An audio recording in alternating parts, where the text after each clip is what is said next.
अस्सलाम वालेकुम। इस वीडियो में हम अब प्लाज्मोडियम स्पीशी की बात करेंगे और प्लाज्मोडियम की इवन दो के वी नो कि जो प्लाज्मोडियम है वो कौन सी डिजीज़ कराता है, वो मलेरिया कराता है। तो इसमें जो मोस्ट इंपॉर्टेंट चीज़ें वो इसकी इंपॉर्टेंट प्रॉपर्टीज़ है जो कि इसकी लाइफ साइकिल है, जो कि मैं अभी पहले फिगर से समझाऊंगा, फिर उसके बाद मैं टेक्स्ट के थ्रू समझाऊंगा। और उसके अलावा इसमें जो लैब डायग्नोसिस हैं वो इसकी काफ़ी इंपॉर्टेंट है।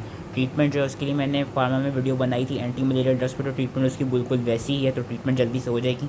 तो प्लाज्मोडियम की हम बात करते हैं। प्लाज्मोडियम एज वी नो कि इट कॉजेस मलेरिया, और प्लाज्मोडियम की हमें पता है कि 5 स्पीशीज़ होती हैं, लेकिन जो उसकी नोलेसी वाली स्पीशी है इट इज़ अननोन कि वो डिजीज़ कॉज कराती है नहीं। जो 4 स्पीशीज़ जिनका कन्फर्म है कि जो मलेरिया कॉज कराती हैं उसमें से हमारे पास आती हैं Plasmodium vivax, Plasmodium oval, Plasmodium malaria and Plasmodium falciparum. जो प्लाज्मोडियम अच्छा, जो पाकिस्तान में, ये एसक्यू में एक सवाल आ सकता है, पाकिस्तान में जो कॉमन स्पीशी है वो है प्लाज्मोडियम वाइवेक्स, वेयर एज जो सबसे सीरियस वो डिज़ीज़, जो सबसे डेंजरस डिज़ीज़ और टॉक्सिक जो डिज़ीज़ कराती है, टॉक्सिक मलेरिया जो कराती है वो है प्लाज्मोडियम फैल्सीपेरम। ये याद रखना है कि जो प्लाज्मोडियम फैल्सीपेरम है it is one of the most dangerous, whereas one of the most common is plasmodium vivax. और ये भी देखा गया कि जो प्लाज्मोडियम वाइवेक्स है और जो प्लाज्मोडियम ओवेल होता है इनके थ्रू ये रिकरेंट मलेरिया कॉज करा सकते हैं। इनकी अभी आगे पढ़ेंगे लाइफ साइकिल में कि इनकी एक हिप्नोजॉइड स्टेज रहती है, जिसकी वजह से ये ऐसा भी हो सकता है कि पहले मलेरिया करने के बाद ही फिर 2 हफ्ते बाद दोबारा मलेरिया कॉज करा सकते हैं, या even after 10 months they can दोबारा कॉज मलेरिया, क्योंकि इनमें रिलैप्सेस होते हैं, ये रिकरेंट्स वो इनकी रिलैप्सिंग वो फॉर्म्स होती हैं ओवेल की और वाइवेक्स की। तो अभी हम बात करते हैं इंपॉर्टेंट प्रॉपर्टीज़ की। इंपॉर्टेंट प्रॉपर्टीज़ में हमारे पास आ जाती है लाइफ साइकिल। अब जो प्लाज्मोडियम है उसको मैं वेक्टर और डेफिनेटिव होस्ट पता है कौन होती है, फीमेल अनोफ्लीस मॉस्किटो। जब फीमेल मॉस्किटो बाइट करती है तो उसी से हमको मलेरिया होती है, क्योंकि वो जो प्लाज्मोडियम की स्पीसीज है उसमें हम अभी आगे पढ़ेंगे जो स्पोरोजोइड्स है उनको रिलीज़ कर देती है। जो प्लाज्मोडियम स्पीशी है उसकी जो सेक्सुअल साइकिल होती है वो कहाँ होती है, वो मॉस्किटो के अंदर होती है, जो कि उन्होंने यहाँ पे दिखाई हुई है सेक्सुअल साइकिल। वेयरएज जो उसकी ए सेक्सुअल साइकिल होती है वो किधर होती है, वो ह्यूमंस में होती है, जो कि इंटरमीडिएट होस्ट होते हैं, जो कि उन्होंने दिखाई हुई है सारी। ये वाली और ये वाली, ये दोनों ए सेक्सुअल साइकिल दिखाई हुई। तो हम बात करते हैं सबसे पहले क्या होता है कि जो भी मॉस्किटो किसी इन्फेक्टेड पर्सन से होकर अभी आ रहा है वो उसके अभी सलाइवरी ग्लैंड्स में क्या है, उसके पास स्पोरोसॉइड्स नहीं करता है कि जैसे ही वो ह्यूमन में बाइट करता है तो वो जो अपने स्पोरोसॉइड्स को वो कर देता है रिलीज़।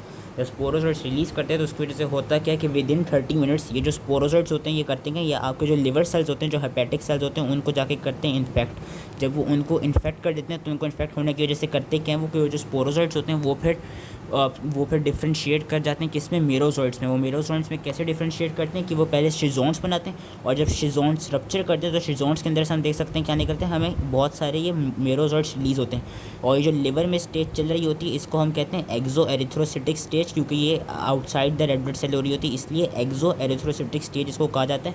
और एक और चीज़ जो याद रखनी है, जो ए सेक्शुअल साइकिल होती है उसको हम शिज़ोगोनी कहते हैं, उसको हम या शिज़ोगोनी कहते हैं क्योंकि इसमें शिजोन्स प्रोड्यूस हो रहे होते हैं। वेरएज़ जो सेक्सुअल साइकिल होती है उसको हम स्पोरोगोनी कहते हैं क्योंकि उसमें स्पोरोजॉइड्स प्रोड्यूस हो रहे होते हैं, वो मैं अभी आगे और फर्दर पढ़ा दूंगा। तो अब होता क्या है कि इन्फेक्टेड वो मॉस्किटो आया, उसने अपने स्पोरोजॉइड्स रिलीज़ किए, स्पोरोजॉइड्स ने क्या किया, विद इन 30 मिनट्स लिवर्स को जाके इन्फेक्ट किया। लिवर्स को जब वो इन्फेक्ट किया तो वहाँ पे शिजोन्स बने, इसलिए इस साइकिल को शिज़ोगोनी कहते हैं। शिजोन्स बनने के बाद वो जो शिजोन्स के अंदर मेरोसॉइड्स थे वो शिजोन्स के रप्चर होने से रिलीज़ हो गए। अब हमारे पास आएगी एरिथ्रोसिटिक स्टेज, जो कि रेड ब्लड सेल में हो रही होगी। अब रेड ब्लड सेल में क्या होगा कि जो मेरोसॉइड्स रिलीज़ हुए ये काफ़ी सारे मेरोसॉइड्स क्या करेंगे, रेड ब्लड सेल्स को जाके वो करने लगेंगे, उनको इन्फेक्ट करने लगेंगे। उनको इन्फेक्ट कैसे करेंगे, सबसे पहले वो एक इमेच्योर ट्रोफोसाइट वाली स्टेज बनाएंगे, जिसको हम माइक्रोस्कोपी के थ्रू डायग्नोसिस में देखा जाता है कि हम देखते हैं कि जब वो रेड ब्लड सेल्स को जाके इन्फेक्ट करते हैं तो उनके अंदर ये रिंग शेप्ड इमेच्योर ट्रोफोसाइट्स हमें मिलते हैं। रेड ब्लड सेल के अंदर के इंजेस्ट के रेड ब्लड सेल के अंदर क्या मिलता है, हमें रिंग शेप ट्रोफोसाइट्स मिलते हैं, जो कि लैब डायग्नोसिस में आता है। एंड होता क्या है कि ये जो ट्रोफोसाइट्स होते हैं ये फिर ट्रोफोसाइट्स कन्वर्ट हो जाते हैं इमेच्योर से मैच्योर में, और फिर मैच्योर ट्रोफोसाइट से ये within the red blood cell के एक्स में कन्वर्ट हो जाते हैं, ये within red blood cell convert हो जाते हैं शिजोन्स में, क्योंकि ये एरिथ्रोसिटिक साइकिल है। और फिर शिजोन्स के साथ क्या होता है कि शिजोन्स के साथ वही होता है कि जो शिजोन्स होते हैं वो रप्चर करते हैं, जैसे ही वो रप्चर करते हैं उससे होता है कि जो आपके रेड ब्लड सेल्स हैं उनकी भी लाइसिस हो जाती है, और जब रेड ब्लड सेल्स की भी लाइसिस हो जाती है तो फिर क्या होता है, फिर जो आपके जो शिजोन्स के अंदर मेरोसॉइड्स बन रहे थे वो रिलीज़ हो जाते हैं। और सिमिलरली यही साइकिल एक तरफ से रिपीट होती रहती है साइक्लिक इंटरवल्स में, कि जो बाकी सारे इससे मेरोसॉइड्स रिलीज़ होंगे वो डिफरेंट रेड ब्लड सेल्स को जाके इन्फेक्ट करेंगे। डिफरेंट रेड ब्लड सेल्स में भी यही साइकिल चलेगी कि शिजोन्स की प्रोडक्शन होगी, इमेच्योर ट्रोफोसाइट्स से मैच्योर ट्रोफोसाइट्स बनेंगे और शिजोन्स से आगे मेरोसॉइड्स बनेंगे, एंड अगेन जो आपके रेड ब्लड सेल्स होंगे वो इवेंचुअली उनकी लाइसिस हो जाएगा।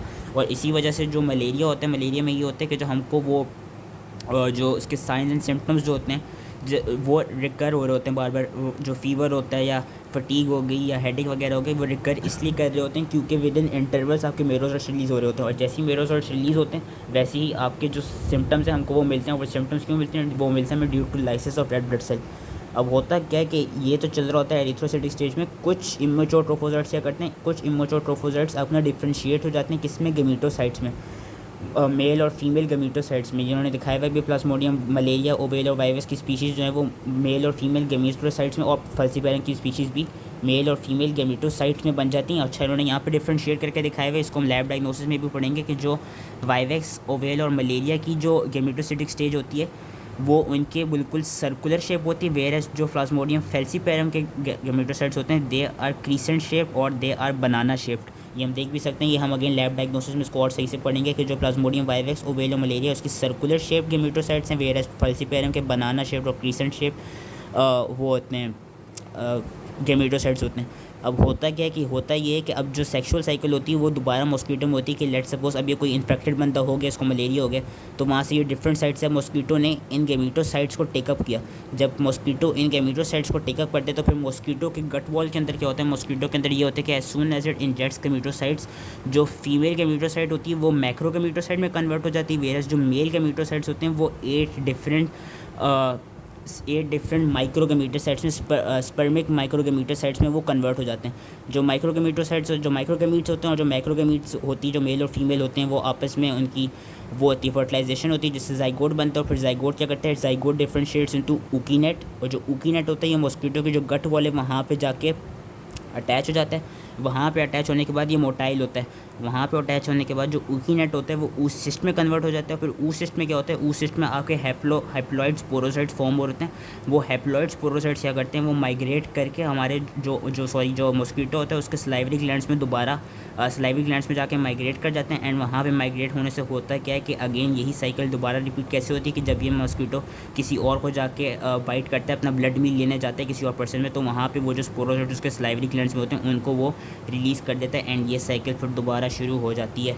तो जो ये साइकिल हमने सारी पढ़ी है, अब मैं इसको टेक्स्ट के थ्रू समझाता हूँ कि सबसे पहले हमने पढ़ा जो सेक्सुअल साइकिल थी, it was called sporogony which was happening in mosquito, ये वाली उसको स्पोरोगोनी इसलिए कह रहे थे क्योंकि इसमें स्पोरोसाइट्स की फॉर्मेशन हो रही है। वेयर जो एसेक्सुअल साइकिल हो रही थी जो कि ये सारी है, इसको हम शिज़ोगोनी कह रहे हैं क्योंकि इसमें शिज़ोन्स की प्रोडक्शन हो रही है और शिज़ोन्स के अंदर ही मेरोजॉइट्स हैं। होता है कि जो लाइफ साइकिल इन ह्यूमन है it begins with introduction of sporozoites into blood from saliva of the biting mosquito, जो कि यहाँ पे इस स्टेप में हुआ। फिर होगा क्या कि वो जैसी स्पोरोजॉइट्स हमारे ब्लड के अंदर आ गए हैं with in 30 minutes they will be taken up by hepatocytes और एक्सो एरिथ्रोसिटिक फेज शुरू हो जाएगा। एक्सो एरिथ्रोसिटिक फेज में ये देखा जाएगा कि जो वो स्पोरोजॉइट्स हैं वो मल्टीप्लाई करेंगे और डिफरेंशिएट करेंगे मेरोजॉइट्स में। और एक और चीज़ जो मैं बताना भूल गया, जो प्लाज्मोडियम वाइवेक्स और ओवेल की स्पीशीज़ होती हैं, प्लाज्मोडियम वाइवेक्स और ओवेल की स्पीशीज़ का ये देखा जाता है कि वो जो उनकी एक्सो एरिथ्रोसिटिक फेज होती है, स्टेज जो होती है, वहाँ पे वो अपने लेटेंट हिप्नोजॉइड्स को प्रोड्यूस करते हैं लिवर में। और यही हिप्नोजॉइड्स क्या कराते हैं, यही हिप्नोजॉइड्स बेसिकली रिलैप्स करा रहे होते हैं मलेरिया का। क्योंकि करते क्या, जो ये हिप्नोजॉइड्स होते हैं, रिलैप्स बेसिकली यही होते हैं कि हिप्नोजॉइड्स जो होते हैं वो even after drug treatment they still remain in liver, so that's why they can cause relapses even after 2 months और इवन आफ्टर 10 मंथ्स। वो मलेरिया की रिलैप्सेस या रिकरेंस कॉज करा सकते हैं क्योंकि वो जो इनकी हिप्नोजॉइड्स होते हैं वो लिवर में रहते हैं, वाइवेक्स और ओवेल के। ये चीज़ मैं बताना भूल गया था, ये इनकी लाइफ साइकिल में ये और होता है। तो अब मेरोजॉइड्स प्रोड्यूस हो गए। अब मेरोजॉइड्स क्या करते हैं, they are release from liver cells and they infect red blood cells and then during the erythrocytic phase जो ऑर्गेनिज्म है it differentiates into ring shape trophozoite, जो कि हमने यहाँ पे बताया था कि रिंग शेप ट्रोफोजॉइड्स बनते हैं। इसकी हम फिगर यहाँ पे भी देख सकते हैं, इन्होंने रिंग शेप ट्रोफोजॉइड्स दिखाए हैं और यहाँ पे भी हम देख सकते हैं ये दिखाया हुआ ये ring shape, I hope easily नज़र आ रहा हो, ये रिंग शेप ट्रोफोजॉइड्स हैं within the red blood sales. अब होता क्या है कि जो रिंग फॉर्म होती है इट पहले एमीबॉइड फॉर्म में बनती है और फिर वो रिंग फॉर्म भी डिफरेंशिएट करती है किसमें, शिजोन्स में, which is filled with merozoites and after the release the merozoites infect other erythrocytes, जो कि मैंने बताया था कि यहाँ पे ये वाली साइकिल चलती रहती है कि जैसे ही मेरोजॉइड्स रिलीज होते हैं वो फिर डिफरेंट रेड ब्लड सेल्स को जाके इन्फेक्ट करते रहते हैं। कुछ ट्रोफोजॉइड्स के साथ क्या होता है कि हाँ, एक तो ये चीज़ कि पीरियोडिक रिलीज जो होती है of merozoites it causes the typical recurrent symptoms, जो कि मैंने बताया था, typical recurrent symptoms of chills, fevers and sweats which is seen in malaria patients.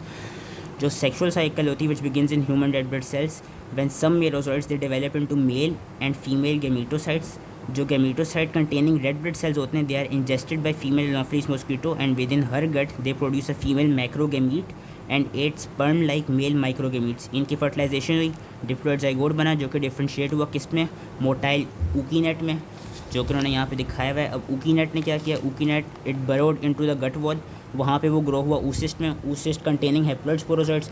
अब वो जो स्पोरोजॉइट्स थे वो रिलीज़ हुए और माइग्रेट हुए उसके मॉस्किटो के स्लाइवरी ग्लैंड में। एंड अगेन जब मॉस्किटो जाएगा दोबारा अपना ब्लड मील लेने, तो ये जो स्पोरोजॉइट्स हैं वो रिलीज़ हो जाएंगे, जिसकी वजह से अगेन वही साइकिल दोबारा चलती रहेगी। और ये इन्होंने यहाँ पे दिखाया हुआ है, ये प्लाज्मोडियम फैल्सीपेरम का बनाना शेप या क्रीसेंट शेप क्या होता है, ये होता है गेमेटोसाइट। पैथोजेनेसिस इसकी क्या है, पैथोजेनेसिस की बेसिकली यही कि पैथोजेनेसिस किस लिए दिखी जाती है, क्योंकि रेड ब्लड सेल्स की डिस्ट्रक्शन हो रही होती है। रेड ब्लड सेल्स की डिस्ट्रक्शन कैसे होती है, एक तो मेरोजोइट्स की रिलीज की वजह से, दूसरा स्प्लीन के एक्शन की वजह से। होता क्या है कि जो आपके इन्फेक्टेड रेड ब्लड सेल्स होते हैं, they are being sequestered by spleen and then they are being lysed by spleen. And इसी की वजह से हमें होता है कि इन पेशेंट्स में स्प्लीनोमेगैली मिलती है। It is due to congestion of the sinusoids of spleen with erythrocytes which is coupled with hyperplasia of lymphocytes and macrophages. जो मैंने बता दिया कि जो फैल्सीपेरम का मलेरिया होता है, it is the most severe infection, क्योंकि इसमें देखा जाता है कि जो प्लाज्मोडियम फैल्सीपेरम स्पीशीज़ है वो एक तो बहुत सारे रेड ब्लड सेल्स को इन्फेक्ट कर सकती है compare to different malaria species. और वो क्या कराती है, वो जो कैपिलरीज होती हैं उनकी ओक्लूजन कराती है with aggregates of parasitized red cells. इसके अलावा ये देखा गया कि जो प्लाज्मोडियम फैल्सीपेरम है, it can also cause life threatening haemorrhages and necrosis specially in the brain, जहाँ पे वो सेरिब्रल मलेरिया कराती है। और वो किडनी डैमेज भी करा सकती है और वहाँ पे भी हीमोलिसिस करा सकती है which can result in haemoglobinuria. और जब हीमोग्लोबिनूरिया होते हैं तो ये देखा जाता है कि जो प्लाज्मोडियम फैल्सीपेरम के मलेरिया वाले पेशेंट होते हैं, उनका जो यूरिन का रंग होता है वो बहुत डार्क कलर होता है हीमोग्लोबिनूरिया की वजह से, जिसकी वजह से उस कंडीशन को नाम दिया जाता है ब्लैक वाटर फीवर। कि haemoglobinuria it actually leads to acute renal failure. अब जो फीवर साइकिल की जो टाइमिंग होती है ना, अब वो डिपेंडिंग अपॉन कौन सी मलेरिया की स्पीशी ने इन्फेक्ट की डिफरेंट होती है। फॉर एग्जांपल अगर प्लाज्मोडियम मलेरिया की वजह से आपको मलेरिया हो रहा होगा, तो जो फीवर की साइकिल होगी उसकी टाइमिंग होगी 72 आवर्स। वेयर एज अगर बाकी सारी जो स्पीशीज़ हैं फैल्सीपेरम, वाइवेक्स एंड ओवेल, उनकी वजह से अगर फीवर हो रहा होगा तो जो उनमें फ़ीवर की साइकिल होगी, जो टाइमिंग होगी, इट विल बी 48 आवर्स। और ये देखा गया कि जो प्लाज्मोडियम मलेरिया की वजह से मलेरिया होता है उसको हम कॉटन मलेरिया कहते हैं। कॉटन मलेरिया इसलिए कहते हैं क्योंकि जो उसमें हमें साइंस एंड सिम्टम्स मिल रहे होते हैं, they recur after every 4th day, इसलिए इसको कॉटन मलेरिया कहा जाता है। वेयर एज जो हमारे पास बाकी 3 जो स्पीशीज़ हैं फैल्सीपेरम, वाइवेक्स और ओवेल की, उनको हम टर्शियन मलेरिया कॉज कराती हैं। कि टर्शियन से क्या देखा जाता है कि टर्शियन से ये देखा जाता है कि जो उनके सिम्टम्स हमें मिलते हैं, दे रिकर आफ्टर 3 डेज़। और जो टर्शियन मलेरिया होता है उसको हमने फर्दर सब डिवाइड किया हुआ है मैलिग्नेंट में which is cause by falciparum and benign में which is cause by vivax and ovale. एक और चीज़ जो कि याद रखनी है हमने कि जो फैल्सीपेरम है, it causes high level of parasitaemia because जो फैल्सीपेरम की स्पीशीज़ है, it can infect red blood cells of all ages. Whereas जो प्लाज्मोडियम वाइवेक्स होती है वो सिर्फ रेटिकुलोसाइट को इन्फेक्ट करती है, और जो प्लाज्मोडियम मलेरिया की स्पीशीज़ होती है वो सिर्फ मेच्योर रेड सेल्स को इन्फेक्ट करती है।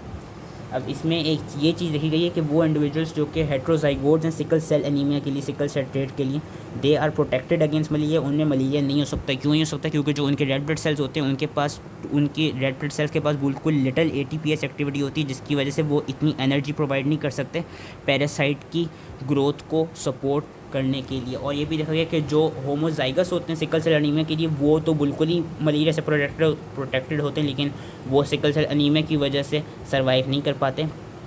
प्लाज्मोडियम वाइवेक्स का ये देखा गया कि जो प्लाज्मोडियम वाइवेक्स होता है वो क्या कहते हैं, वो अटैच कैसे करता है, वो उसके जो रिसेप्टर्स होते हैं प्लाज्मोडियम वाइवेक्स के, उनको नाम दिया जाता है, उनके जो रिसेप्टर जिसके थ्रू प्लाज्मोडियम वाइवेक्स आके इन्फेक्ट करता है, उसके रिसेप्टर्स का नाम होता है डफी ब्लड ग्रुप एंटीजन।